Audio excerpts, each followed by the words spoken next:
Whole sports all plays. Whole sports all plays. Whole sports all plays. 365, we making up plays. You talking the game, get you to the days. We're high in the court, the dime in the lane. Variety topics, living the same. All presentation, sports information. Hitting the airways, taking the nation. All sport, all plays, they working your faces. Grace at the field, so tie the laces. Whole sports all plays.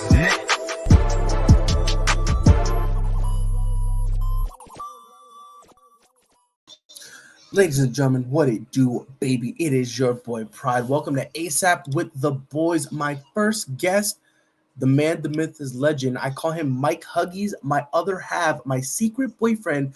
Don't tell nobody. Mike, how you feeling, my boy? Better with you, papas. Yes, sir. You already know. And a menage a trois requires three. Mar Jeffrey Dahmer in the building. Tony, how you feeling, my boy? Hey, I'm doing great, man. Hey, you want to come over? You want party hardy? We'll take some pictures, man. Bro, 100% I can say this because I'm allowed. Inside Out Oreo, I'm with it, and I mean it. How you guys doing today? Yeah, I'm doing great, man. Sensational. Love to hear. Got me. You got me.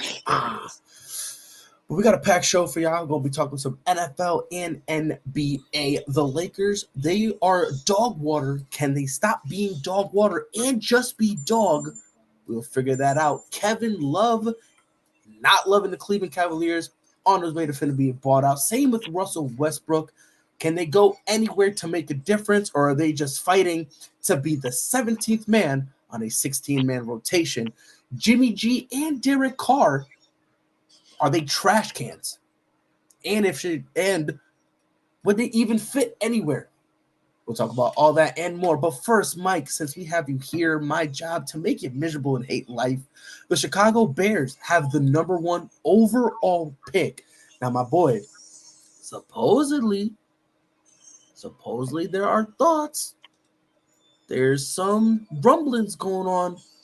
What are you doing with that number 1 overall pick, brother?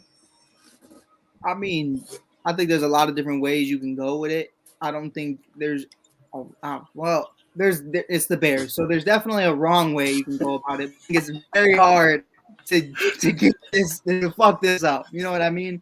I will say, out of respect to everybody in this year's draft, I think it's different than like your typical year where you look at a guy like Chase Young or you look at a guy like Aiden Hutchinson and say, I have no problem taking that guy number 1 overall. It's really something for me where I don't look at Will Anderson right now and say, I'm taking you number 1, especially with the amount of holes that the Bears have right now in so many different positions. Jalen Carter, I think, can be that guy that you can later down the line say you should have went number 1. You know what I mean? Kind of like a Myles Garrett where it's like, man, how are you not number 1 overall type thing?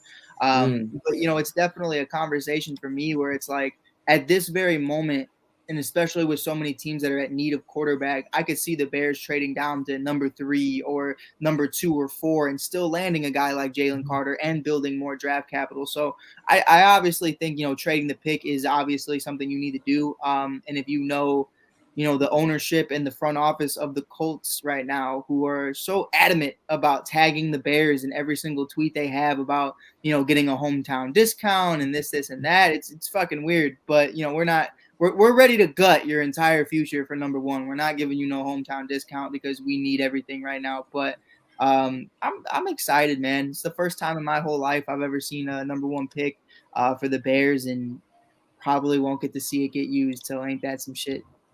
Sensational. Tony, yeah, if you're Chicago, what are you doing? I'm with Mike. I trade the number 1 overall pick. I mean, the Bears have the most cap space available right now, so you can go out and you can get free agents. This is a draft that you can build a lot as far as wide receivers go. You can build a lot on your offensive line and defensive line, which is honestly where the Bears hurt probably the most outside of weapons for Justin Fields. You already have the quarterback figured out. You do need weapons for him to be able to throw to, and you need to be able to protect him. You trade your number 1 overall pick. You can build in the draft, and then whatever you can't get in the draft or whatever you feel that you need to kind of wait to develop guys in the draft, you go out and you get in free agency. You don't have to spend a crap ton of money. You can still keep that cap space. You can be one of the youngest teams in the NFL with room to grow, room to support each other, and room to grow together. So, I mean, if I'm Chicago, I trade it. more bang for your buck, to be honest with you. Because I mean, like Mike said, you can trade back, you can be the third, the fourth, even the fifth pick. You're still within the top 10, and you're more than likely going to get a boatload more picks to go with that, not only this year, but definitely next year and even, the year after that as well. So if I'm Chicago, trade the pick, you get the most out of it, and, continue to be a team with a lot of great draft talent, and you're not having to pay them a whole crap ton of money and put yourself in financial cap hell like most other teams have so far. I think for me, it all depends on how the Bears feel about Justin Fields. Every time there's a new GM, they always just try to find somebody else. And they want to try to draft a quarterback. Oh, this is my guy. Now, me personally, in my world, I keep the number 1 overall pick. That's just me. I keep it because the thing is, let's say they end up getting rid of it, right? Let's say, let's play devil's advocate. Let's say they end up dropping 5th, right? Let's say they drop 5th. So let's say they end up going to Seattle, make a deal. Let's say they get like a 5th, and then Seattle's 2nd, like their 2nd. Because I think if somebody fact check, and I believe they have 2 first-round picks. Seattle does. Seattle has the 20th overall pick, and then I believe they have the 6th overall pick from the Rams. Yeah. So they do have to. Maybe they can get both, but at the same time, for me, it really goes, how do you feel about Justin Fields? Because look, if you want a quarterback, I think this is a pretty respectable draft. And I think you can trade it, go ahead and drop down. You're still going to get somebody. Right. You see what I'm saying? But my thing is, I think it all depends what you want to do with Justin Fields. Because I'll be honest, if I'm Justin Fields, I'm seeing what to do with that pick. If you start talking about trading it, you might as well trade me too. Because respectfully, I'm not going to be on a team that don't got faith in me. You don't want me here? That's fine, baby. Get me out of here. Right. I don't want to be here anyway. You see what I'm saying? So for me, I think it all genuinely depends on how they feel about Justin Fields. Because if they trade that number 1 overall pick, something tells me that Justin Fields is going to be right behind it, if not already latched up with it. See, what I'm saying? I think of it a little differently. I think it's more so, what do you think about this team, other than what do you think about Justin Fields? Like, I think when you look at it for what it is, it's what are we going to do next year? Because the conversation isn't who's better, Bryce Young, Justin Fields, or CJ Stroud or whoever. It's definitely not Will Levis, and we're not having any conversation about Will Levis on this show today because fuck that. I don't care. Anybody on the morning show or anybody is nice, right? Question mark. He could be the next Patrick Mahomes. I'll die on that hill. He's ass. Like that's. Is it because he puts mayonnaise in his coffee, Mike? Is that all it is? He's just ass, bro. Name one team he played ever. But anyways, I think Pride made up great points, and I think every first-time GM wants to have that guy, the guy they drafted, the guy they wanted. And I think one of the biggest things about that is really looking at Justin on a rookie deal going into year 3. It's so much easier, and Patrick Mahomes is showing everybody why that's wrong, but it still is a fact that it's 10 times easier to win a Super Bowl when your quarterback's on a rookie deal. You could look at the Packers right now with Aaron Rodgers and so many other teams as well. It's a lot easier when your quarterback's not taking up 40% of the salary cap. But, Pride, the reason I brought that up, and Tony hit on it, you have the number 1 pick. You can trade for so many assets. I mean, let's throw an example out there. It's probably not going to happen, but throw an example. If you trade 1 for 2 and 12, let's say you draft Jalen Carter at 2 and then Jackson Smith-Njigba at 12. And then you have one of the best defensive linemen, and you have an obviously wide receiver 1 for Justin Fields. You have Claypool. You have obviously Darnell Mooney and Montgomery and all the hundreds of millions of dollars you have in free agency cap space. You have Justin Fields in a situation where it's like, okay, and I mean this truthfully, we can win the division next year. And I stand on that. Like, I believe we would be at that point. If you spend the money in the right places, which they definitely can, and you draft the people you can with the picks you got for number 1, and Justin Fields becomes the guy you believe he can be, then you win.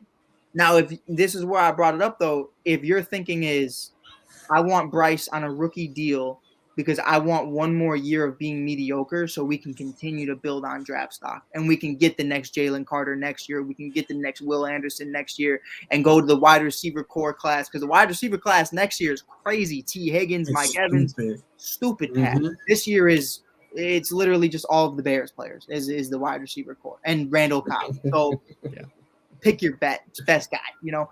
But I really think it really comes down to what you want to do right now. What's the impact you want to make on this team? And do you want to be a playoff team next year, or do you want to be, you know, sit Bryce Young and sign some bullshit quarterback in free agency?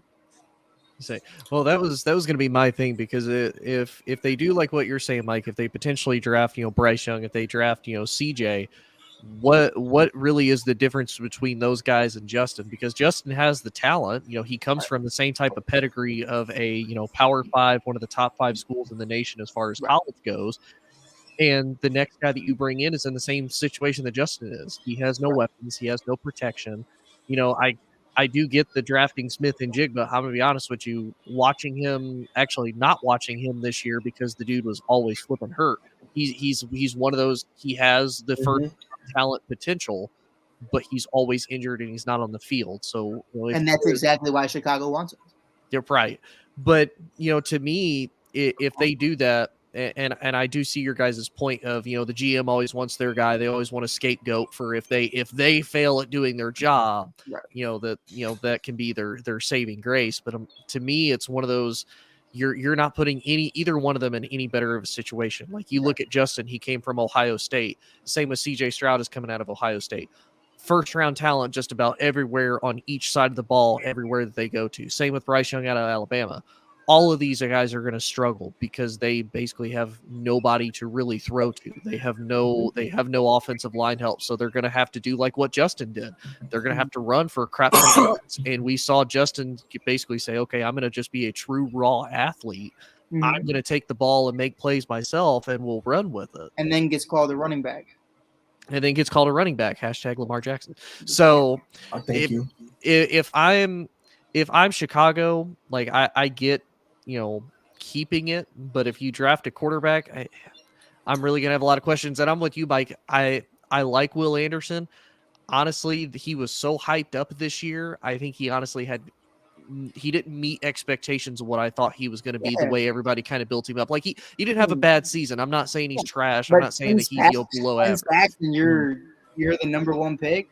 Right. Like, you don't really kind of fit that qualification, especially with how built up you were last year. It was like, oh my God, you know, Will Anderson's going to feast. And it's like, yeah, he was just, he was your typical Alabama, like, defensive player. Like, he's just okay.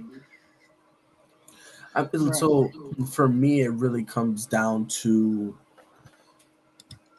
here's what I would do if I'm Chicago. If you're trading the pick, you know who I would actually pick up that phone and have a little conversation with? Mike, I think we were talking about this.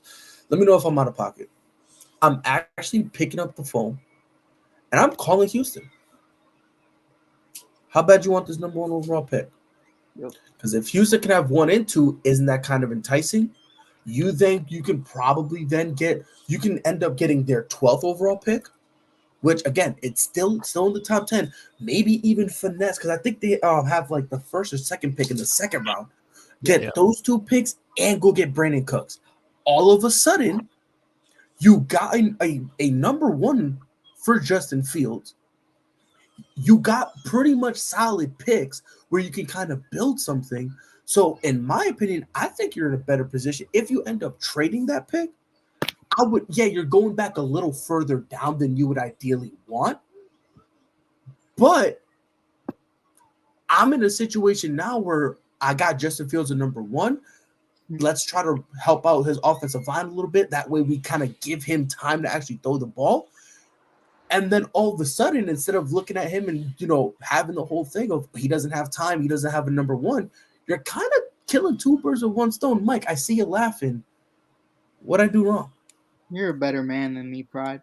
Riley, you're such a better man than me. Don't do that. Don't do that. I just got asked by Frankie the other day what my ideal trade is. And I was like, hey, man, give me number 12. Give me Brandon Cooks. And he was like, and a second. And I was like, and number 2. And he was like, what? And I was like, how bad do you want it, dog? And then Frankie was like, man, no cap though. And I was like, nah, for real. How? Because Brandon, The reason, let's be real though, Rod. Brandon means nothing. Now on the low, I obviously got my business face. good for yourself. No, I feel you. I feel you. Hey, Brandon don't even want to be here, bro. Brandon on steroids. Brandon's hurt all the time. Brandon didn't even play the remaining of the season because he said, fuck you, trade me. And you didn't. So he said, fuck you. And he stood by it. Hey, bro, he has no trade value. So just throw him in for me. Now, the second I get Brandon, that's wide receiver 1. You know what I mean? Like, as Brandon's a dog. Let's be real. Like, come on. Like, he's got that dog. Oh man, Kirk Thuggins. Gotta get Kirk Thuggins in there. But the thing is, though, like, I think I'm be honest with you, Mike. I'm be honest with you. I think the only reason why I didn't bring up the second overall pick. No, yeah, I like what you said. Like, it's more realistic. Because the thing is like, we all know the Bears, right? But the Bears are not going to go for a quarterback unless, in my opinion, I don't think they go for it. I think they give Justin Fields another year. So the thing is, if you go, oh yeah, give me that second overall pick, Houston's going to call your bluff. And the thing is, I'm pretty sure even though they want Bryce Young, I'm pretty sure they'll settle for a CJ Stroud. I'm pretty sure they will settle for CJ. They don't care. You see what I'm saying? Without a doubt. So that's why I'm saying, okay, let's kind of go back something a little more realistic that kind of now makes the Texans go, ooh, hold on now. This is something that kind of makes sense. You see what I'm saying? Think about it for what it is too. How this could benefit both sides. You look at it as a situation of, okay, now we have 1. Let's trade 2 and get our assets back. And you can do the same thing. They don't necessarily need to take Bryce and Will, or a Bryce and Jalen, whatever route they want to go, or fuck around and take Levis. I don't know, Houston. Right. But it's take Levis and Bryce. You know what I mean? But it's definitely something that you look at it for what it is, and it benefits both sides. I think, like you said, if I had the opportunity to get number 1, but I had to give up Cooks 2 and 12, I'd rather keep 2 and 12, get CJ Stroud, and then obviously number 12 could be, Jackson Smith and Jigba, or Jordan Addison, or an offensive lineman, or whoever you want to take. I think that's really what it comes down to. Why is the light so low? I can barely see that. Is the light low? I think he's just trolling you. Oh, hey, Frankie. I will say this. Is the light low? I can't stand you. Is the light Bears, low? See my halo. Oh my God. What a problem. Anyway, I will say this. I do think that trading the Bears I do. If me personally, if I'm the Bears and I trade that number 1 overall pick, I hate myself. I'm gonna keep it a buck with you. Depending on the situation, it would kind of make sense. Again, as long as you're not, as long as you don't get a quarterback, I think we'll be good. Even if they trade and get 2 offensive linemen, I'll be like, okay, I get it. You know what I mean? Right. Hopefully they don't sell. But speaking of selling, my man Derek Carr, he got to sell his home because that man officially unemployed. And I don't know if y'all saw this happened about a month ago. Kyle Shanahan was asked, hey, what you think Jimmy G finna be back? My man was like, LOL, good one. No. They were like, hey, is there any way you can see Jimmy G coming back? Negative, Ghost Rider. So, fuck you. Basically, is what Kyle Shanahan said to Jimmy G on TV. Imagine getting fired on your day off, Craig. Zoink, Scoob. But I'm going to start you, T-Dog, my Jeffrey Dahmer, the man with the curviest mustache. You watch NXT, my partner in Mustache Mountain, brother. Okay? You are my Trent 7. Derek Carr, Jimmy G, give me your best fits for them. So I'm going to be honest. I mentioned this a couple times the other day in the chat, and I mentioned this the other day with Jay McLevin. I think for Derek, and it would never happen, but I think for the perfect situation for him, I think he should go to San Francisco. And I say that because San Francisco is so up in the air of what do they do with Trey Lance? Can they potentially get trade stock for him, or do they not? Or do they go with Mr. Irrelevant? Do they go with Brock Purdy, the kid that's going to not only be out for pretty much till the beginning of the season starts, but also the kid that managed to basically go undefeated the rest of his time as a starter, get you to the NFC Championship, and then play in the NFC Championship with one arm at that point. Theoretically, I think San Francisco would be fantastic for Derek. I don't think they're going to do that, unfortunately. As far as any open spots that are left for him to be able to go to, Man, I had this the other day and now I'm completely blanking on it. I like the Jets. I think the Jets would be fantastic for him. I know they're a little bit more infatuated with Karen Rodgers, unfortunately, but they have the offense, they have the weapons, and honestly, they have the defense, which is what Derek needs more than anything. He needs a defense that he doesn't have to go out and score 35, 40 points a game, and he's constantly having to be the comeback king and go out there and try to win specifically for that. Honestly, a name that probably a whole lot of people aren't really bringing up, but now that I think about it, everything is there for it. Seattle might be an option because you think about it. They rebuilt that offensive line, was pretty good with 2 rookie offensive linemen. You have DK, you have Tyler Lockett, you have Pete Carroll, so you know the defense is going to be a little bit better. Of course, they're going to be having pretty good high draft picks as well. So, I mean, Seattle's a good potential spot. Other than that, I don't really see a lot of other spots. I mean, Carolina, maybe you have a chance with some of the weapons with Frank Reich, but I'm not a super overall fan of that. The Saints are in literally salary cap hell. Derek Carr would have to pay the Saints, I think, at this point in order to play for them. And I think we'll talk about this a little bit later. You know, there's a lot of reports that Atlanta is probably going to try to go all in to get Lamar Jackson. So I think Atlanta is going to be out there. Tampa is probably another spot, but the same thing. They're super over the cap space right now. They have a lot of kind of older players that they're going to have to try to figure out. Draft spot, they're not in a great place. So to me, I say Seattle or the Jets would probably be the best for Derek and honestly put him in a decent position to win because Arizona's going to be a lot of question marks. The Rams have a lot of question marks, and the 49ers, the biggest question mark is their quarterback. So, I mean, that division's kind of opening up in the air, whereas if you go to the AFC East, yeah, you got to deal with Josh Allen. You got to deal with Mac Jones. You got to deal with Tua. But again, you have a complementary competitive team that honestly the only thing they're really missing last year was a quarterback. And obviously Zach Wilson is not that guy. As I said the entire time he got drafted, Zach Wilson is not that guy. You're drafting him out of BYU. He's played nobody. But hey, they don't listen to me. I listen. Even though in that AFC it'd probably be a little tough, like you said, the Jets kind of have something. They have a nice, young, respectable core offensively and defensively. So I definitely do. I'm with that. Michael Scott. Yes, sir. Nope, you call me Riley, so you gonna deal with it, my boy. My man Tony was out here talking about Derek Carr. Jimmy G. This is where I personally think is a tougher one because it's like he's mid. And there's not a lot of teams really looking for mid. They're either looking for someone established or they're just willing to just scrap everything and start for a new guy. Jimmy G, where do you think he best fits? That what team can unleash the potential that is Jimmy Garoppolo? You know, my Italian stallion from Eastern Illinois. You know, he does his thing. Porn star Jimmy's got a lot of qualities that you could like in a quarterback, but he's also got a lot of drawbacks that kind of make you go, why are you the way you are? And I think that is the perfect way to describe the New York Giants. And I think the New York Giants are definitely a team right now that kind of screwed themselves over. I loved it the entire time that they were going on their little run and they went 6-0. And you know how big of a fan I was of Brian Dable. I wanted him to be the next Bears head coach.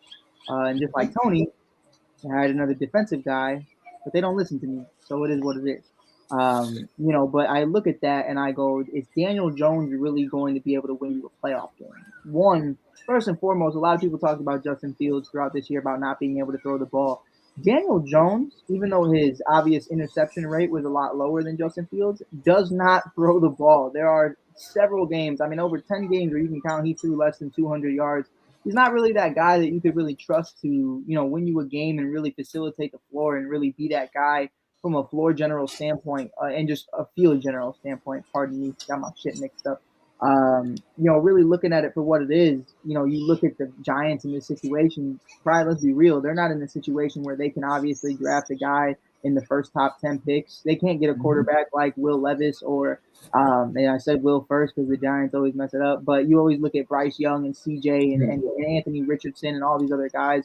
You know, there's a lot of guys right now that are going to be available, but, you know, you look at obviously, you know, who's in front of them. And I think they're in a place right now where Jimmy would come cheap. And they really could be able to do what they want to do without having to pay a guy like Aaron Rodgers or paying a guy like Derek Carr, who, still kind of, you got to pay them. You can't, you're not going to get away with not paying Derek Carr, to Tony's point earlier about the Saints. Like, he's going to at least make $20 million a year. And that's really what it is, because his stats still show that he's an elite quarterback. Now, is he top 10? I don't think so. But it's definitely something right now where you still got to pay him a pretty dime. So I think Jimmy's the cheaper route and a more efficient route than obviously a guy like Daniel Jones.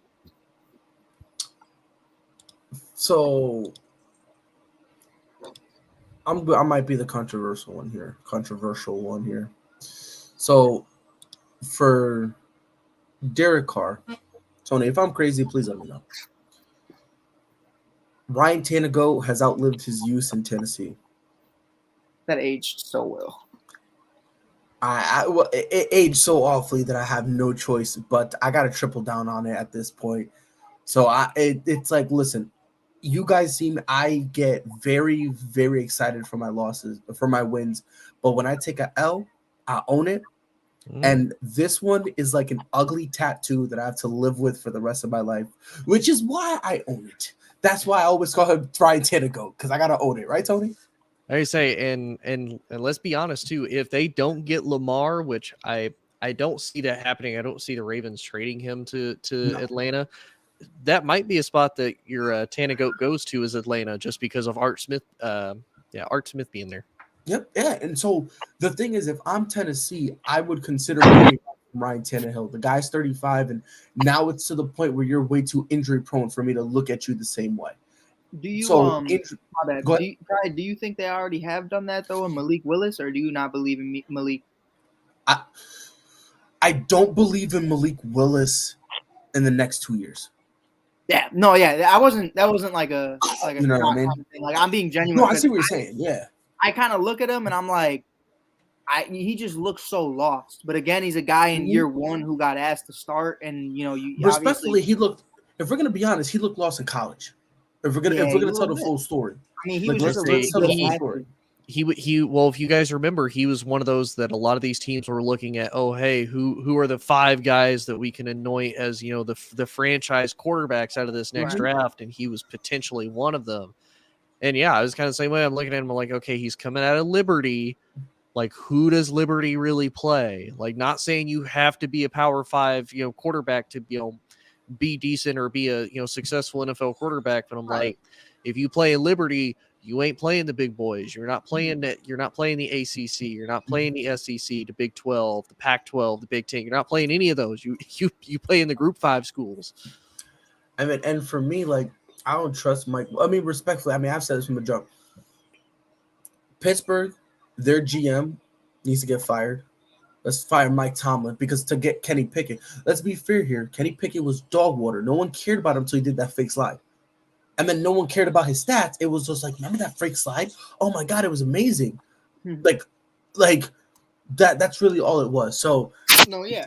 For me, if I'm Tennessee, I do look at Derek Carr, because in Derek Carr, let's be honest, if you put Derek Carr in a situation where you have Derrick Henry, where he doesn't look the same, but he can still go.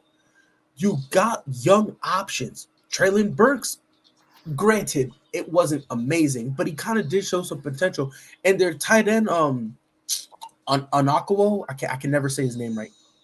But they have something there. And I think Derek Carr going there would make something of sense. You know what I mean? Like the Panthers, I get it, but right? The Saints, that's like another place, but it's like, it's weird because they got to cut everyone and their mother to make that work. Right. Like, they're going to have to let Jameis walk, which I don't think, if you're going to go get Derek Carr, I don't think that matters, but you got to do him and Michael Thomas. And that's kind of where it's going to be awkward too. You know what I mean? Like, and then you got Kamara's over here punching people in the face every single offseason. You really, you know what I mean? Like, hurt.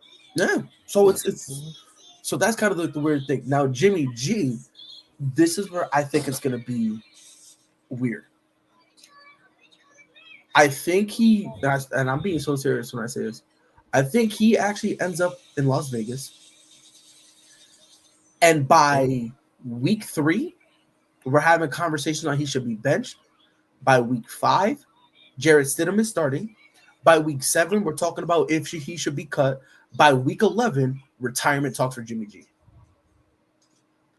Because the reality of the situation is that we are not in a place where this isn't, what was it, 2012, 2013, when the Dolphins were like, let's go get Jay Cutler. Yeah. When they were willing to settle for mediocrity because they felt like we got everything here. This isn't like the Texans trying to push Matt Schaub as your franchise quarterback. Right. We're not in that time anymore. Now we're looking at a situation where like teams are in basically three distinct phases in their organization. You either have your guy, right? And when you have your guy, I'm talking about the Patrick Mahomes of the world, the Josh Allens of the world, where this is our guy, and if you want to trade him, you have to kill me, right? Mm-hmm. Then there are the in-between people. The sad part about it, the in-between people, like the Colts, like I'll throw the Jets in there, right? And some people, I don't think the Giants are in this conversation, but some people also believe the Giants, maybe the Dolphins if they don't believe in Tua. The Commanders. The sad part about it, they already have a plan B on their roster. Right. Sam Howell, Tua, all these guys. Mm-hmm. There's already a plan B on their roster that they feel more comfortable going forward with. And then the other guys, which is the Texans, not the Bears, because I'm talking about teams that have nothing and they're just kind of rolling out and they plan on losing to get a quarterback type of situation. Say the Texans, the Raiders, or they're hoping to make like a big splash trade for somebody like exactly Aaron Rodgers, whoever. For like Aaron Rodgers, exactly that type of thing. Like Aaron Rodgers, maybe they can entice Derek Carr to come to them. Right. On what situation does Jimmy G fit any of that? None. I think Jimmy fits Miami really well, and I only say that because they do the same thing they're already doing with Teddy Bridgewater right now. Except Teddy Bridgewater can't really win you games at this point. Neither can Jimmy G. But so you might as well stick with the cheaper option that's already on your roster, that's accustomed to everything. That's the thing, though. I do think Jimmy G can win you games with Tyreek Hill and obviously a few other Jalen Waddle, a few other guys, Mike Gesicki. The list goes on of guys they have throughout there. So I definitely think Jimmy could win you some games over Teddy, just because Jimmy's proven that he could do it. But it's the big games that we start having different conversations. Like Jimmy can't win you a Super Bowl, but Jimmy can get you in a situation where you look at the team and you're like, we might be able to win this despite of you. You know what I mean? So that's really what it comes down to. And I think, the only reason we're having this Miami situation with Tua is because just because he keeps getting hurt and because the concussions get more and more serious every single time. So I think it's a safer bet. You don't want to trade for Derek and still start Tua or even have that controversy because it's like you're paying first you pick Tua very high and two you're paying Derek a lot of money. So it's like you don't want to have that controversy. But with Jimmy, you're getting a lot less money. You're comfortable being a backup. He was comfortable being a backup. He was heated. He was tight. That's why he asked for a trade. I don't know. Well, I mean, he was because I mean, you got to think about it for Jimmy. Like the last couple times he's been healthy, he's at minimum taking you to the NFC Championship game, and they've been a couple plays away from either winning the Super Bowl against Kansas City. Let's be real though, you're not doing that in the AFC though. I promise you. No, you're not. But for Jimmy, hey, this is what I've done for the team when I've been healthy. And now you're just like, hey, man, we're going to go with the rookie that we have no idea what he's going to be like. Right. We don't have really any film on him. Everybody's – and that's the other thing that I even mentioned a couple times when they were talking about the Jimmy G trade, because you notice how hesitant San Francisco was about it, because there were teams calling like, hey, we'll take Jimmy. And then San Francisco was like, well, we'll wait. And they waited. And they waited through training camp. And they waited through they waited through all that. And then they said, okay, we're going to sign Jimmy to be a backup. So that to me tells me they see something, they see potential in Trey Lance, but I don't think that they really saw enough to say we fully trust this to happen. And then I think when they finally stuck with it, they said, okay, we're going to give him the keys to the franchise. We're going to let him go. He loses and then he gets hurt. Mhm. Then it's okay. Well, we made a great move because we got Jimmy. Right, Like, and to me, honestly, I think have Trey not get hurt and he loses probably the first 3-4 games, I think Trey's done. Yeah, but 100%. you have to look at it too for what it is. Like we can't forget what happened over the summer was, at first Jimmy was very frustrated about it, but they made him the highest paid backup in the league, and all those problems just magically went away, and Jimmy was cool with it. I think No, they didn't though. But that's the thing, Mike. Oh, go ahead. my bad. But what came the frustration to me was like when he started getting healthier and the conversation was still we're riding with Brock. That's when I felt like it was, it's not even Trey at this point. You're taking Brock, the kid from fucking Iowa State, the kid who was horrible his senior year, great his junior year, horrible his senior year, and played nobodies in Iowa. I've been to Iowa. Ain't shit in Iowa except tight ends and running backs. Nothing comes out of Iowa. But it's if I'm Jimmy, I feel disrespected. I've taken you to 2 NFC championships, and you're rocking with Brock Purdy. So then, Jimmy, I mean, you saw him, bro. You saw him in the playoff game where he's on the sideline laughing because Jimmy's healthy. We all knew Jimmy was healthy enough to go in that game if he really wanted to. Hit him with a couple cortisone shots, do the Patrick Mahomes, Aaron Rodgers side of things, put him in the blue tent, give him that magic dust, and do whatever you got to do. But, Jimmy's at a point where it's like, nah, fuck y'all. I'm going to free agency. I'm not going to get hurt for this.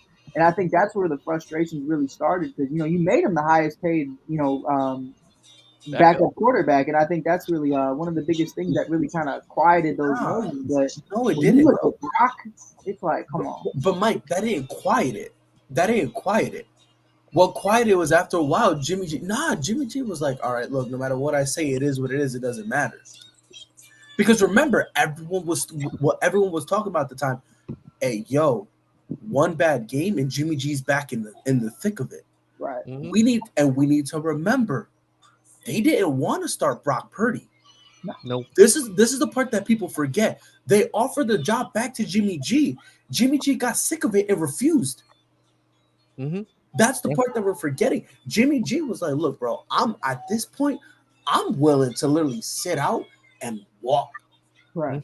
You see what I'm saying? So it's like, look, for me, bro, it's just, if I'm Jimmy G, you got to understand, the next stop could potentially be the last. And I'm not even saying this to be funny or anything 100%. Like that, but the thing is like mediocrity now, we're in a place where the quarterback talent is deep and mediocrity does not cut it anymore. Jimmy G would have been great a few years ago when, like I said, when Jay Cutler was lured out of retirement, back when they were trying to tell me Matt Schaub was legitimate, back when they said, aside from a butt fumble, man, Mark Sanchez could be a Hall of Famer. Like back then, stop naming former Bears for the love of God. I'm sorry, my bad. But like that, back then he would have been fine. But the problem is, since he's not there, we got kids out here literally getting drafted and pooping out 4,000-yard seasons. Let's be honest here. Joe Burrow got no knees. And my man out here slipping and sliding and crossing up every offensive lineman. Jimmy G not doing that, baby. Jimmy G's not doing that. You know what I mean? Yeah. So that's kind of like the sad part about it. Well, and what really sucks too is he's also at that point, and he's never really been this guy where he's going to get into a shootout with you, like because I know a lot of people, and me included, probably one of the most logical fits for him to go to is Vegas because of McDaniels if they're not able to get Aaron Rodgers, which honestly I think they would. I think they'd go get Jimmy as a transitional guy until they figure out who their next quarterback is going to be. Yeah, you've got Devontae. Yeah, you've got Waller. Yeah, you've got Renfro. They may or may not have Jacobs. If the Raiders don't re-sign Josh Jacobs, they're idiots. But it's gonna be crazy. But defensively, they're still an absolute train wreck. Like Jimmy G's going to basically have to do Derek Carr 2.0 of, all right, man, try to be able to win us the ball game. At least Derek can actually push the ball down the field. He can get you a 300-400-yard game, no problem. Jimmy, I don't see Jimmy doing that. Jimmy gonna have to rely on Josh Jacobs. Yep. Right. And it's funny how you said train wreck, because I want to visit a train wreck take a lot of people had. They said Jalen Hurts was not that guy. Lo and behold, here we are. And I just want to say I'm proud of myself because I was telling people, you give Jalen Hurts confidence. That's all you got to do. You give him confidence, and this kid will show you why he's a franchise quarterback. The Eagles said, nah, B, we learned from our mistakes. We apologize. Not only are we going to give him confidence, we're going to give him not one, but 2 receivers that's going to help him. We're going to trade and make sure this defense is solidified. Lo and behold, my man is in the MVP conversation.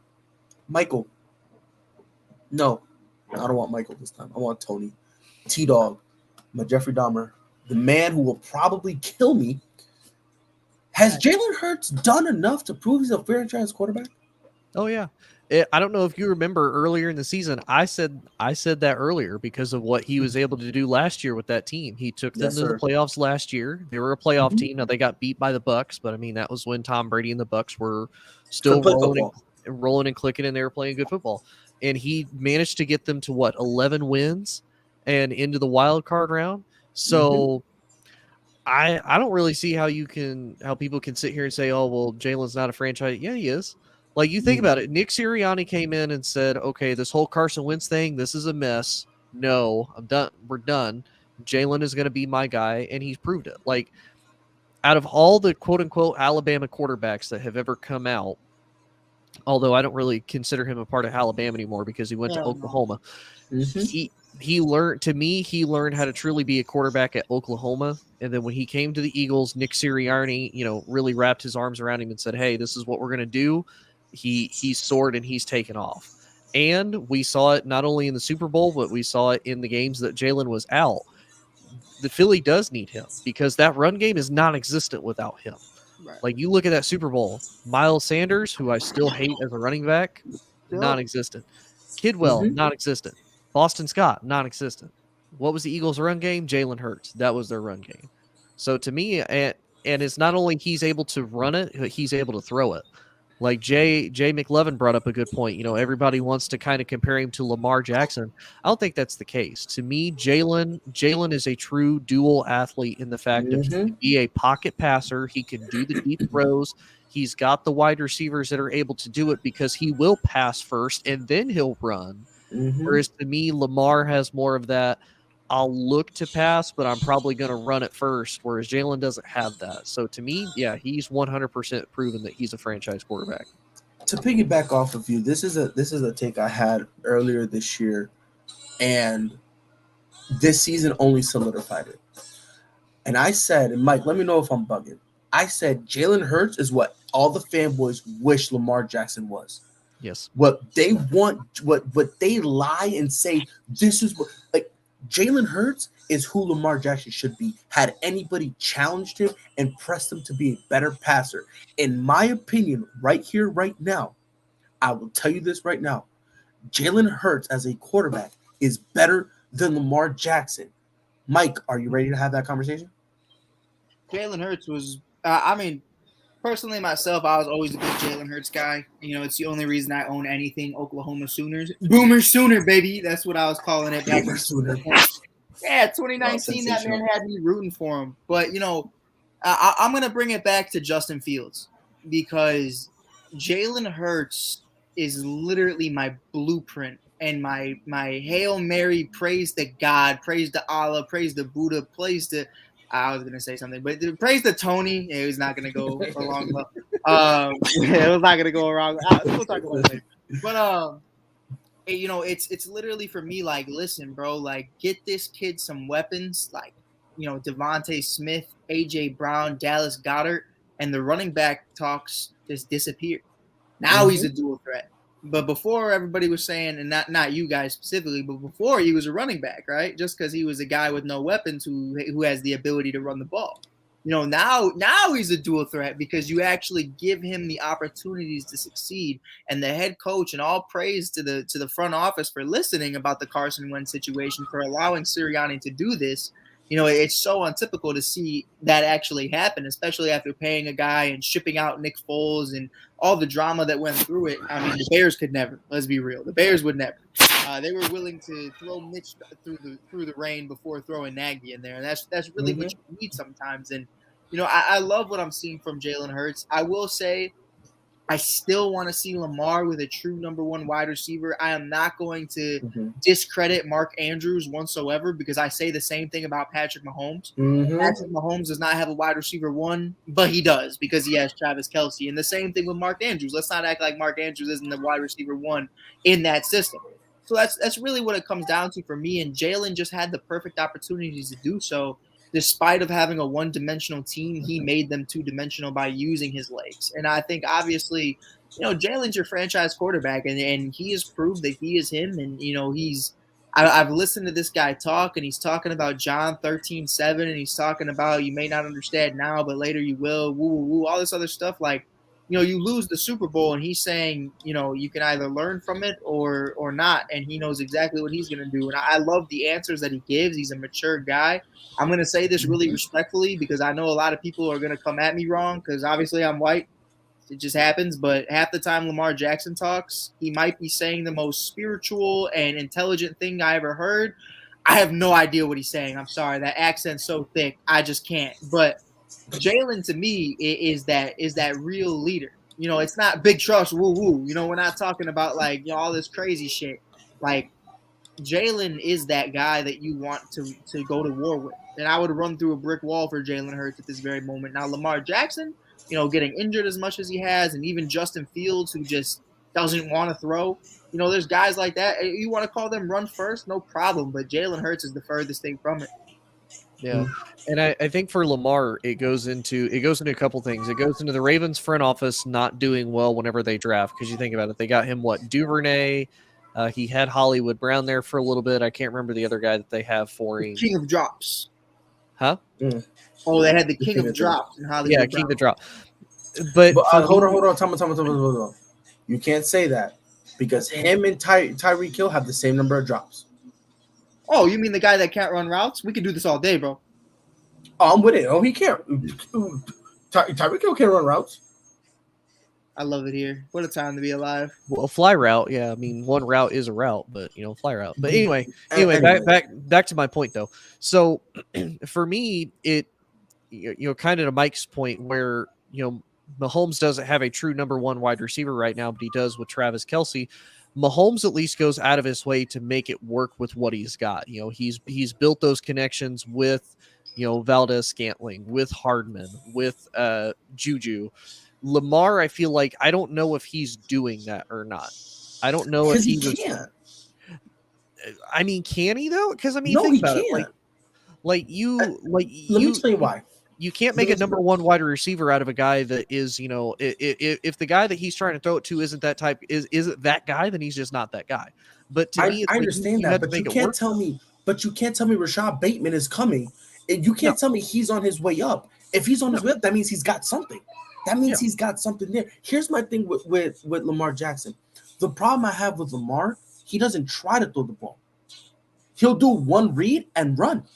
Him and Dak Prescott do the same thing. And then what I mean by that, he got 5 offensive linemen, okay? He's got 3 defensive linemen rushing him. The linebacker will do a fake stunt, and he's panicked. He's pressed. He's like, I don't know what to do. Bro, two of the defensive linemen are getting double teamed. Mm-hmm. You're fine. You're playing the Texans. Who's bum rushing you like that? Breathe. He can't do that. And the reason being, nobody in that organization has sat down Lamar and said, Lamar, we all know you can run. When it comes to running in the open field, contested field, doesn't matter. When you hit that field, we know you can run. No one's taking that from you.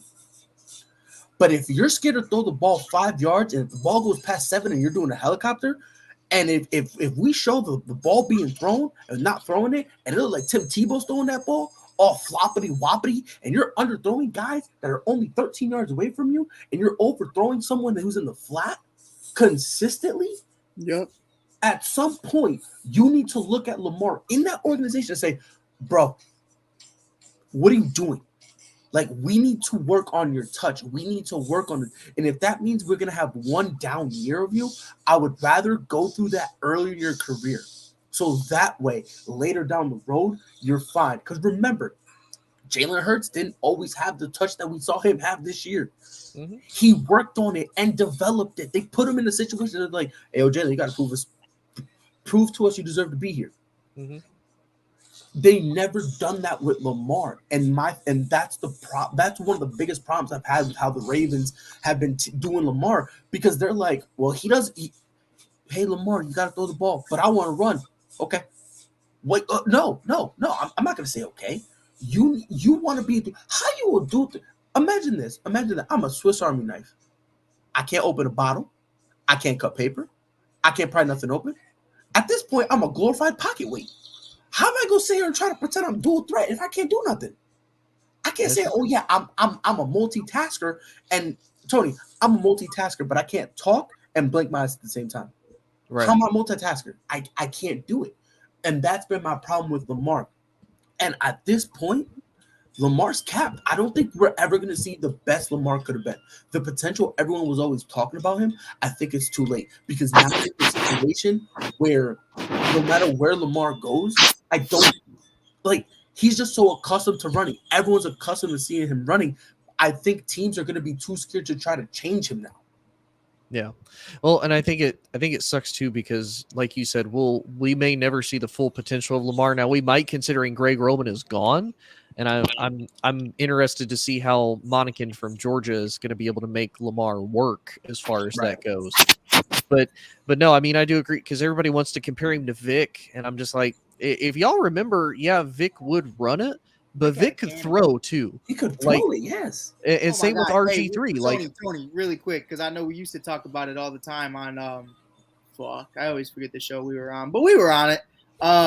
Man, bro, y'all remember in Madden in the early days, bro, with Michael Vick's arm strength? That man was a true 99. Yes, legitimately, bro. I think he would have been the first ever 100. Because Jesus Christ, he was insane, bro. Well, didn't they have to actually the following Madden? Didn't they have to correct that because he actually had 99 speed? He was he's literally outrunning everybody. By he was literally. And right here, the funny part, after they nerfed him, guess what? He was still cracked and still the best freaking card. Literally. Yeah. I think that's really your point, though, Tony, too, to what you were saying before I let you go back to it. I think the unfortunate circumstance of that is you really never are going to see it because that ceiling of Lamar as a runner, I believe, is gone.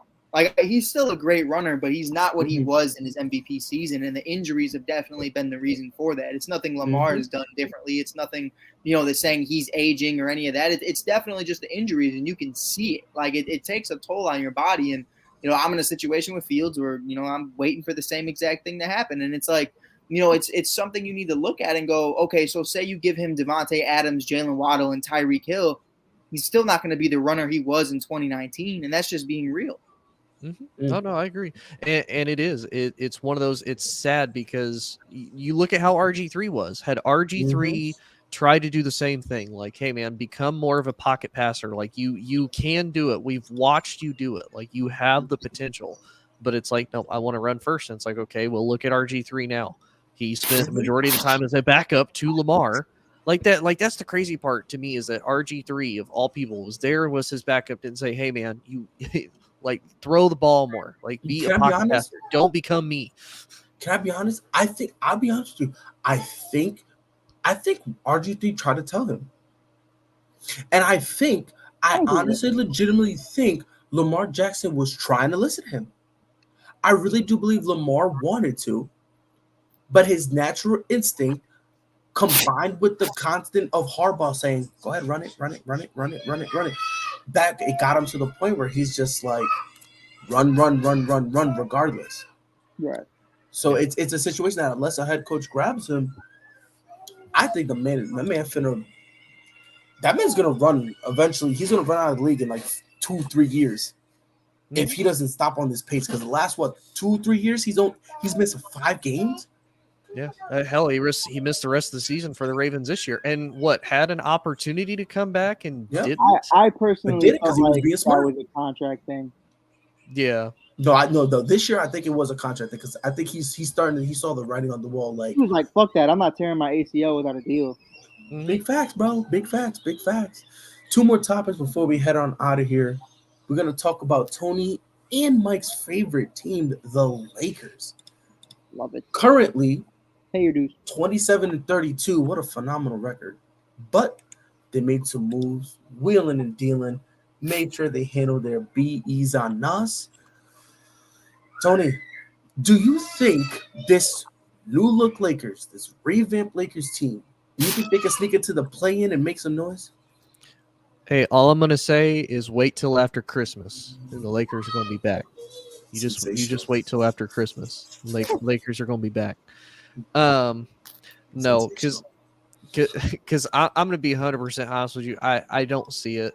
You are so late in the season as far as getting the trade. You finally get rid of Russ, but at this point, I feel like that was honestly more of the Lakers' focus more than anything, was just getting rid of Russ. AD can't stay healthy, which is another one of the big issues. Now, keep in mind, LeBron is having an amazing ball out year, but LeBron can't carry that team anymore. And it's not because I don't think LeBron doesn't have the talent to do that. I honestly, as much as I'm not the biggest LeBron fan, I think he still could. LeBron can't go up against everybody in the West like he used to. Like, the West is just too good. The talent is just too spread out, and he doesn't have enough of a support system to be able to help him anymore. Like, yeah, they finally did it. They got rid of Russ, but you can't keep AD on the court, and LeBron just can't be that guy anymore. So to me, no. I mean, looking at the standings, they're, other than the Spurs and the Rockets, who are literal dumpster fires right now, they are the worst team in the league, at least in the West. Like, they're the worst team in the league aside from them. So, Mike, D'Lo, in this, although short stint with his return stint with the Los Angeles Lakers, so far looking pretty solid. Career highs in 3 points, field goal percentage, and free throw percentage. Should that be a positive sign, or does it not fucking matter? I mean, I definitely think it matters. And to Tony's point, too, the Lakers are in 13th right now, 27 and 32. And the team in 7th place is only 31 and 29. So, you're about 5 games out of being the 7th seed. I think a lot of things can definitely change.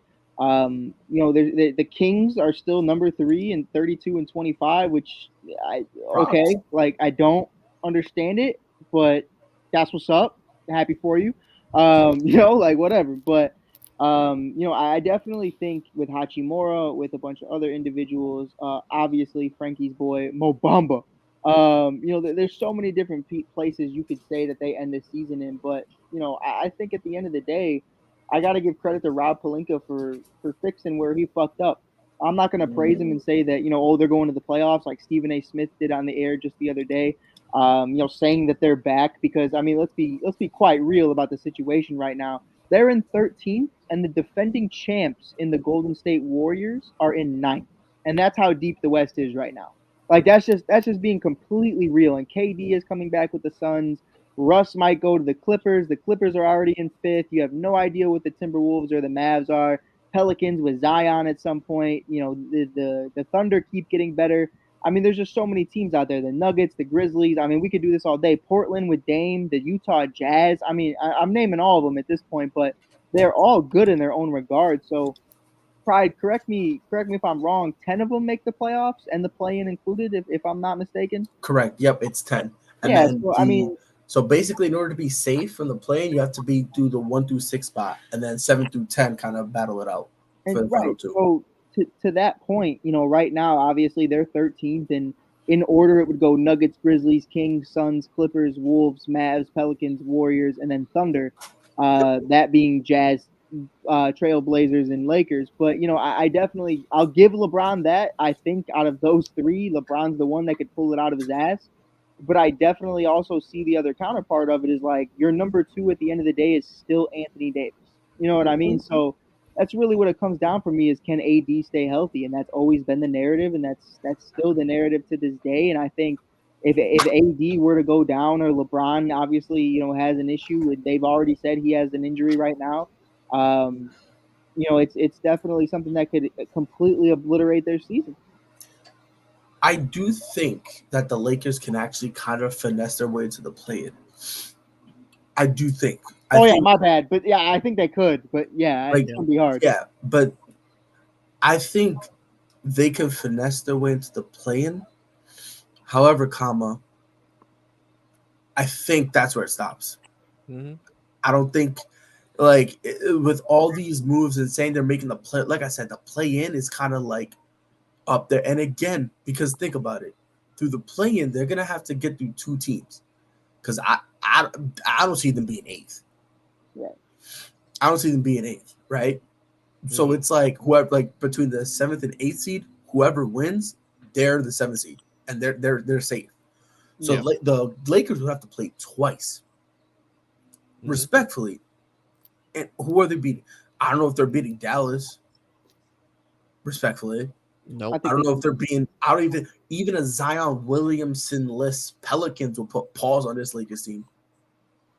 Golden State. Fuck Steph Curry. But I mean, the only team they could probably beat would be the Oklahoma City Thunder. And that's just because of their youth and inexperience. But guess what the sad part about that entire situation is? They're 10th. So they would kind of have to, they would have to bump the Thunder out to take their spot, which now means you have to beat the Warriors first and then either the Pelicans or the Mavs. Yeah. Again, respectfully, they're not getting it done. I say I think they could sneak in, but it's also, to me, it's one of those, if you're a fan of one of these teams, if you're just a basketball fan, you hate to see a team like this in the position where you don't really control your own destiny. Like you can, if you continue to win and you can get on a good streak, you can. But as of right now, you don't control your own destiny. Like you need a lot of help. Like you need the Trailblazers and the Jazz to lose at least at minimum 2 more games, and you win 2 more games to even jump up to that potential spot. Imagine. Yeah, like you said, they need a lot of help. And I think we can end the segment by appropriately saying, outside of LeBron, fuck the Lakers, right? Yeah. Yes, sir. Yeah. Final topic before we get up out of here, because speaking of Lakers, Russ has been free to join purgatory to be free again to stay in LA. Imagine the type of explaining he would have to do to his kids one day when he gets older. Hey, yo, kids, I left LA to come back. Sit down for a story. Kevin Love, there's love in the air. My man hitting clutch threes for absolutely no reason. He's getting a buyout from the Cleveland Cavaliers. T-Dog, the man, the myth, the legend himself. Kevin Love, Russell Westbrook, can they contribute on a championship team? I think Kevin Love can. I'm gonna be honest with you. I forgot Kevin Love was even still playing. Disrespectful. I know. I can't help it. I saw it and I was like, I'm calling Rob Scott right after this. Oh, that's fine. That's fine. But I mean, I think Kevin Love can, because to me, that's kind of always what Kevin Love has been. Kevin Love has been one of those guys. He will come in, he will fill his role, and he will do his job like he did with the 2016 Cavs that won that championship. Mm-hmm. And I think he could do that for any type of a contender that he goes to. Whereas Russ, we've seen it, and I know Russ has had a couple bad years. Russ is going to continue to just do his own thing, whether you like it or not. If it works, it works. If not, it sucks to suck. Like it's just not going to happen. So to me, Kevin Love makes more of an impact on a team than Russell Westbrook does. Like if Kevin Love goes to the Heat, he makes a difference. If he goes to the Lakers, which I think is probably a high possibility considering he's old as dirt at this point in the NBA standard, and the Lakers love signing the nursing home people to play for them. Settle down. Am I wrong? I mean, but you didn't have to say it, is my point. You know what? I'm turning it back up. But I mean, I know the Celtics are a potential, the Suns are a potential. So I mean, that says a lot when in some of the biggest names and some of the best teams in both conferences right now are willing to employ you for your services because they know that you can make a contribution. Whereas Russ, you think about the last 2 years, the Lakers have tried to trade Russ. Nobody wanted him. It finally took Utah also having a bad year for us to be like, yeah, we'll take Russ. They bought him out. Yeah, exactly. So I'm like, yeah, to me, Kevin Love makes more of a contribution. Mikey, you agree? Because I know you were fighting for the whole Russ to Chicago thing. Yeah. Hold on. I'll get to that. My fault.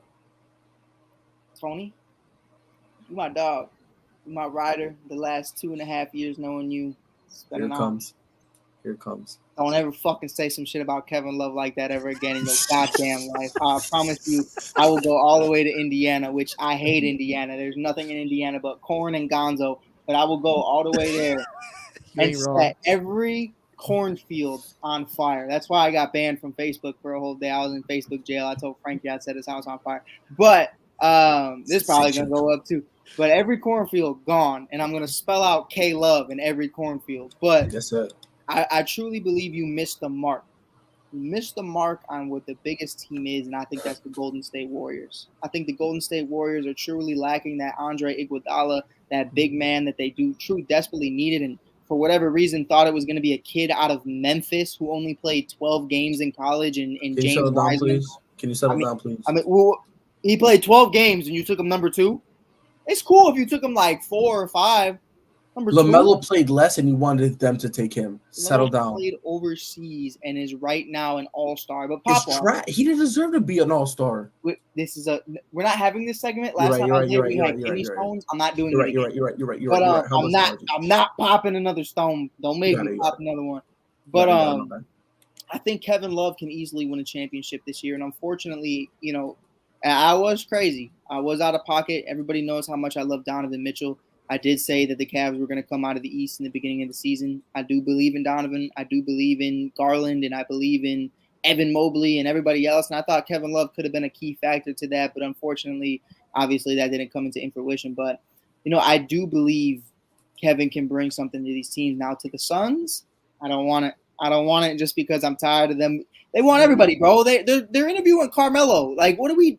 Stop. That Carmelo thing is stupid. I was like, bro, we're just getting names at this point. But at this point, yeah, it's something for me where I think on the Golden State Warriors, I think he serves the best purpose. Like I would be with you with the Lakers thing, reuniting with Bron, but it doesn't make a lot of sense to me to why you would have AD and Hachimura and obviously Kevin Love on the same field or on the same court. The Russ thing, Pridely. Listen, bro. Have you seen the video of Lonzo Ball running on a treadmill? I will take an old woman walking across the street. Wow. Right now to start at point guard because I have nothing. There is nothing there for me at point guard. Now, the one thing I will say, I love Ayo Dosunmu. I mean, he's a Chicago native. That's my dog. That's my guy. Wow. But I need more than 10 points a game, and that's something Russ can provide for me. You know what I mean? So that's really where I was at with the Russ to the Bulls thing. I've heard a lot of rumors saying he's going to the Clippers. Personally, myself, after what PG did to him, I would not go back to PG whatsoever. Nah, bro, you left me. Like, fuck that. You requested a trade, so fuck you. You know what I mean? And if you remember, Russ begged him not to. Russ was like, no, give it another year. We're going to get another superstar. And he was like, hey, PG, who should we recruit? Let's recruit. Remember, if you remember. He said, we. I remember Russ got interviewed. Pride. Homie. He said, we. This man, Russell Westbrook, called PG and said, I think we should recruit Kawhi. PG went off and said, hey, Kawhi, fuck all that. Let's go to LA. So now you want to hey, Russ, come to LA. Click. I ain't even responding. And the funny part about it, people, like that's actually funny that you said that because I just saw something what Paul George said about the Clippers. A championship with the Clippers 100% will outweigh a championship being with the Lakers. I will say this. Like, it does in how you look at it. No, it doesn't. Now, can I explain? Because no, you can't. I'm literally gonna just shit on the Clippers, but okay, I'm with it. The Clippers are so bad of an organization. If you win a championship with them, it's like, man. You're God. No lie. You know what they'll do? They will milk it worse than the 08 Celtics milked the Oh, my God. Oh, no lie. What's the owner of the Clippers name? Steve Ballmer. Doesn't even get to go to the parade, has a heart attack, and dies. Too much cocaine. Like, he just dies during the finals. Like, I don't think his heart could take it. Okay, can I say one thing real quick, please? Can I say one thing real quick? Your show. Just real quick. I just have to get this out the way real quick because I am going on the verge of suicide, right? I just want to get this out there real quick because my boy, I'm about to cry. This is the first time that Mac McClung is wearing a Philadelphia 76ers jersey. Literally got signed because this man is in the slam dunk competition. Do with that information as well. I'm so sorry. How many dunks does he have this year, Pride? In the NBA? 0. Oh. I don't even think he got a minute in the NBA. Yo, the adverb literally has him in his G League uniform. Yeah. I gotta. How tall is this dude?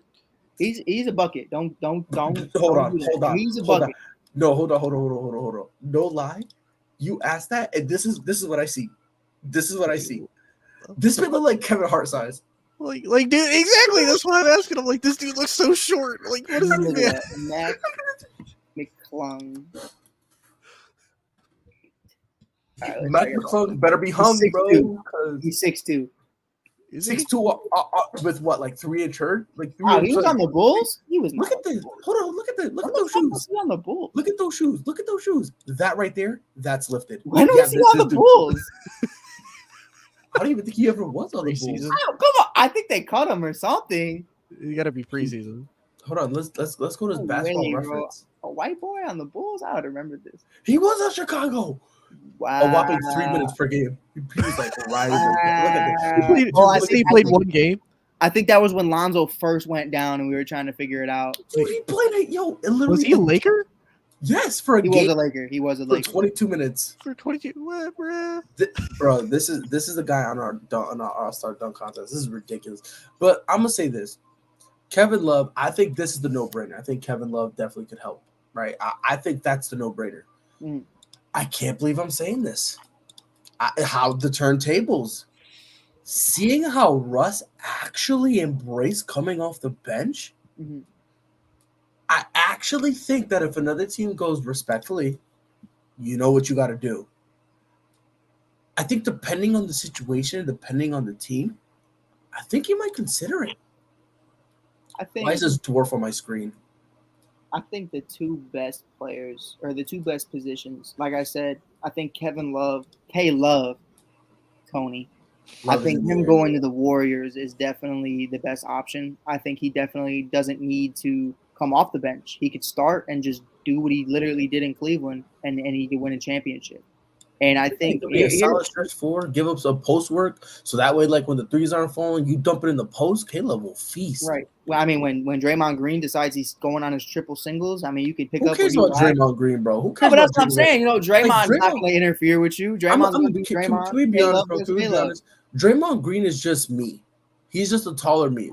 He's a me with a lower lip that hangs a little more, bro. This man does nothing and just I don't care. Bro. Yeah, but my bottom lip hangs just like his, bro. Bro, my bottom lip be tickling my titties, bro. But but can I ask you this though? I do want to see how you guys feel about it. I keep having this dream. I don't know why I keep having it. Maybe it's too much smoky smoke. But Martin Luther King Jr. over here. Whoa, nah. I ain't gonna say that. Not this month. Not this month. Come on.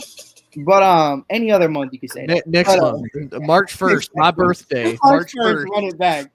But I keep seeing Russ in a Knicks uniform, and I think it would look so nice on a cheap deal. And I think what they're lacking is a true star, somebody who can handle that.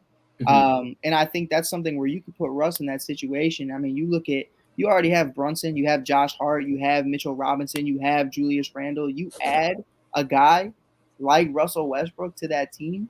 I mean, you look at what Tom Thibodeau did with Derrick Rose when he was in his prime. Obviously, Russ isn't what he was then, but, you know, the athleticism and him understanding how to use that. There's one or two things that are going to happen. It's either going to work or Tom's going to get his ACL blown out, and then we won't have to deal with Russ ever again. So, you know, it was a joke. You could laugh. Tony, let me know if I'm bugging. I think the Knicks was probably the last place Russ would look to play. I could see him going, bump this, I'm retiring, than a play for the Knicks. I just think that organization is so much of a cesspool. And if I'm him, I would be like, they traded everything for Carmelo Anthony. Look how they did. I'm not even a Carmelo fan. Look how dirty they did him at the end, bro. I mean, let's not even. You're talking about something from 5+ years ago. Look at now, and this isn't defending my argument, but look what they did to Cam Reddish. Yep. Look what they did to Derrick Rose. They didn't even trade Derrick Rose at the deadline. They were like, "Nah, we're just never gonna play you ever again." Tom Thibodeau, the guy who grew up with him in Chicago, is just like, "Fuck you." Yep. Be a mentor. He was a six-man candidate of the year just a year ago. Talking about DMPs. Yeah. What? You got it. Cam Reddish doesn't even play. Like, what? And you traded for him. You traded Kevin Knox for him just. You traded the fucking guy. I mean, it's the dumbest thing in the world. But that's why I think it's definitely a situation though where it's like there's a lot to prove on both sides. You know, Russ is trying to get that contract, and I think if Russ wants to start to get that contract, I think he can get it with the Knicks. I don't think there's a lot of other teams that he gets it with. I don't know, man. It's to the point, bro, for me where like who cares?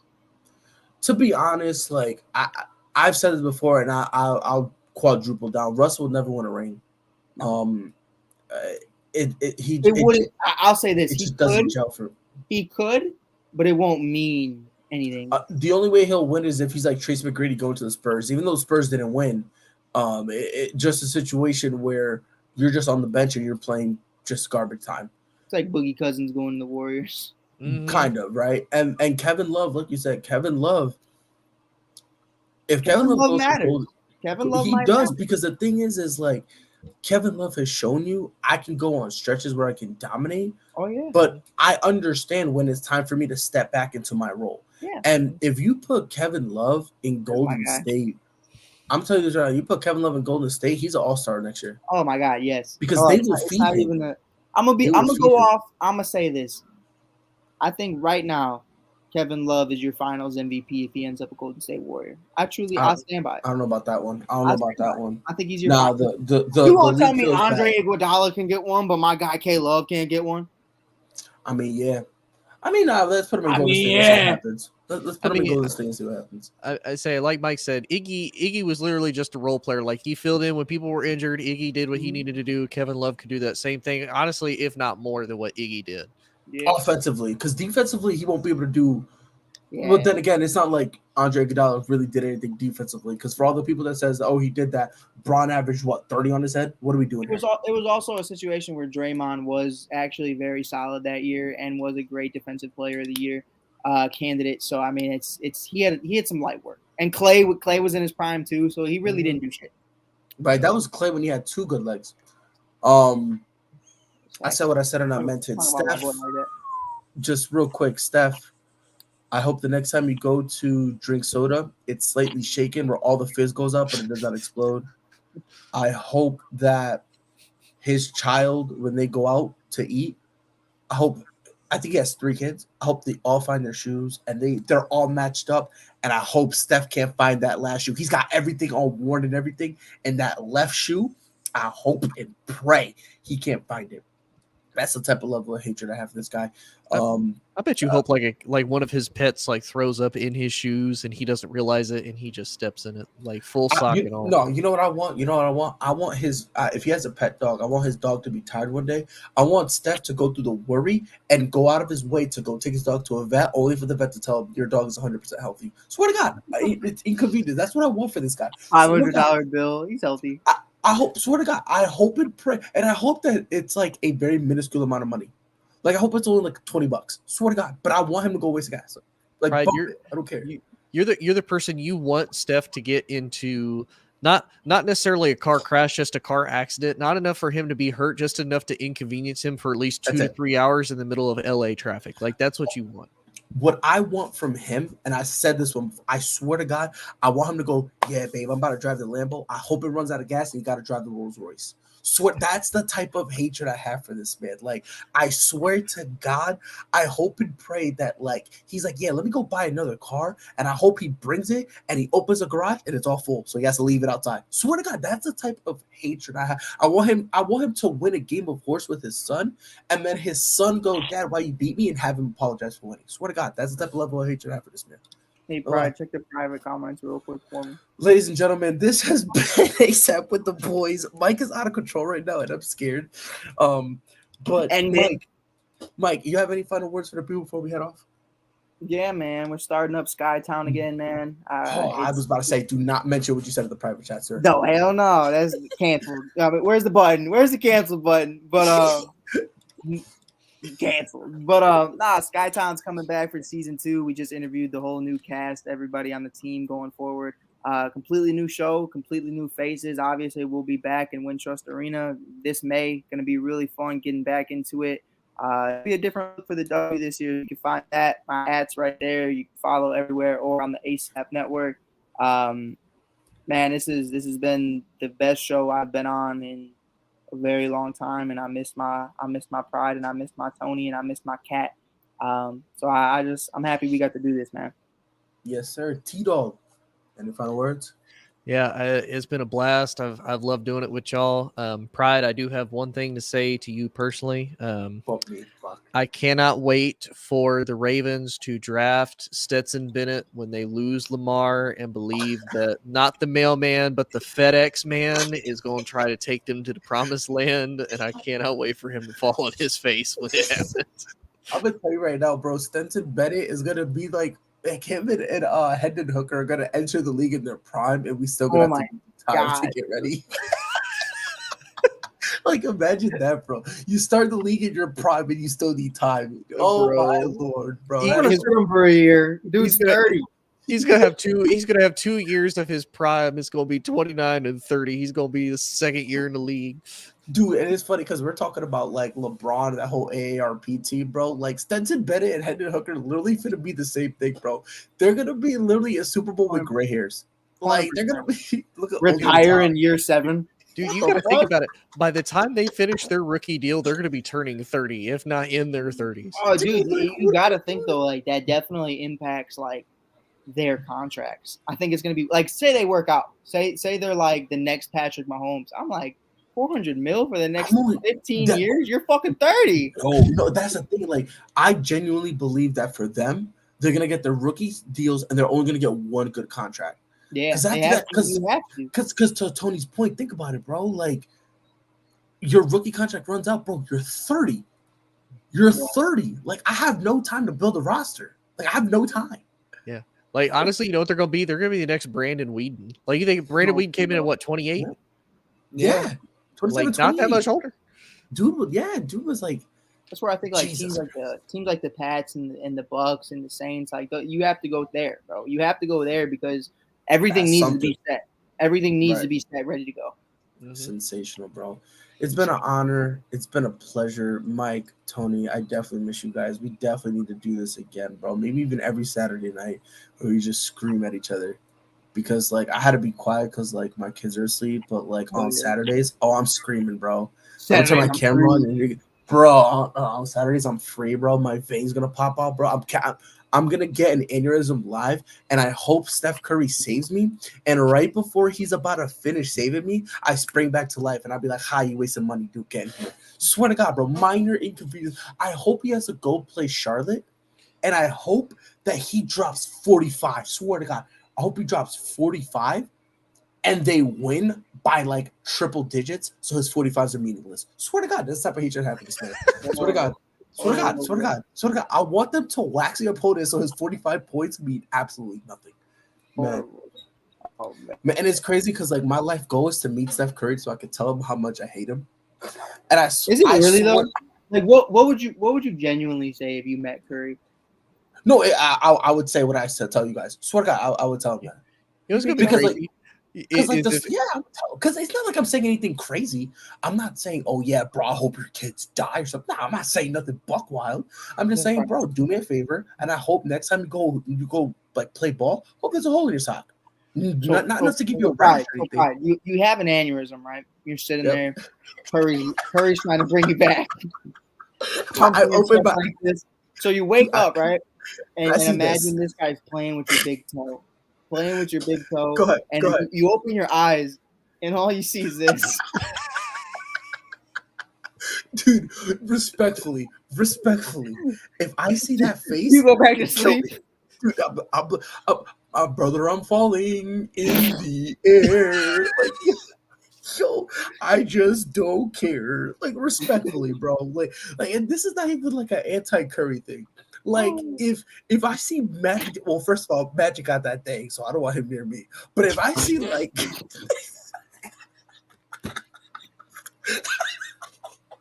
wait, Pride. What if you have it happen and Shaq comes up and Shaq is just wearing like a pair of basketball shorts and you just happen to like look up. See, that's different because Shaq, like one compression and my chest is caved in, so I'm already dead. I'm flatlined, right? Shaq, you know what Shaq reminds me of? You guys, I'm gonna sound so messed up. You guys ever watch Of Mice and Men? Yeah. Shaq is a Lenny. Shaq Lenny. Yes. You know you're breaking dog's neck because he's just so big. Like, have you ever heard his Did you ever hear the podcast that he went on? Like, whenever Shaq goes to a zoo. No. Yeah, Shaq was talking about it. He and everybody was laughing because they're like, "Oh God, where is this gonna go?" Shaq literally is on a podcast and he goes, "Yeah, man." He goes, "Every time I go to the zoo, the gorillas get pissed when they see me." No, listen. There are 3 guys that could that would be near me, like saving my life, could make a face like that Curry face, and I won't say nothing. That's LeBron. I won't say nothing like that. Like if LeBron hit me with that face, I won't say nothing. I really won't. Tom Brady, that's another one that could do with that face. Swear to God. And then another person that could do that face, and I honestly, I won't even bat an eye. Swear to God, I'm not even joking. Kirk Cousins. Swear to God.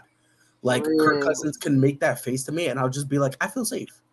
But I don't know what it is. I see, like, look at him, so inspirational. Look at this dude. Look at this dude. And I can Kirk tell Thuggins. and I can tell you right now, everyone's saying, fuck yeah, let's get it. He goes, heck yeah, brother. Swear to God, he's brother just like that with a straight ER. And no, not that ER, the good ER. Like, that's how he be saying it, bro. He'd be like, oh, God, man, that was just a heckin' knee slapping time, brother. Swear to God. I want to see him and Jenna have a conversation. Jenna be like, hey, yo, man, we slaying that thing, bro. Yes, sir. Like, talk. Yeah, he's got a little bit in him. He goes, yes, sirski. Yes, yo, yeah. Oh God, bro. Casey gets a Cersei. Yo, and no lie, bro. Holy man. Yo, see, this is what I used to love about it, bro. We always ended just saying some wilds, just some dumb stuff, 100%. Bro. Like, I will say though, I wanted to get Tony's out there too. I'll give you mine. Making this face, I think the only ones I'd be cool with is Kelsey Plum, first and foremost. I always got to throw that out there. Come on now, got to throw up some dap. Got to throw up some dap. Shoot my shot. That's your girl. Yeah, that's your girl.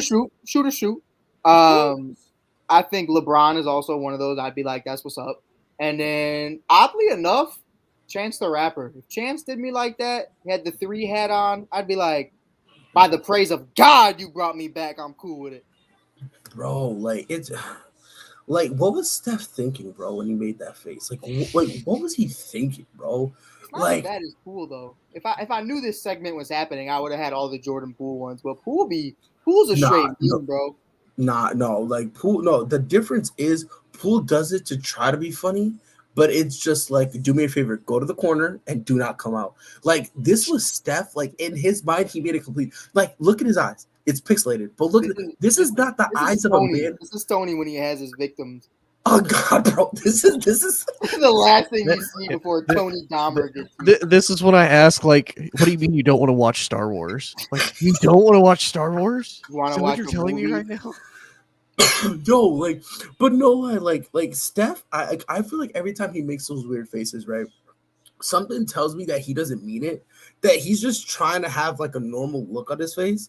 But like with him being just like a goofy dude and like this was intimidation, Pride. No, that's not intimidation. That's not intimidation. Was his intimidation. No, that's his Gur face. Gur RXD. It's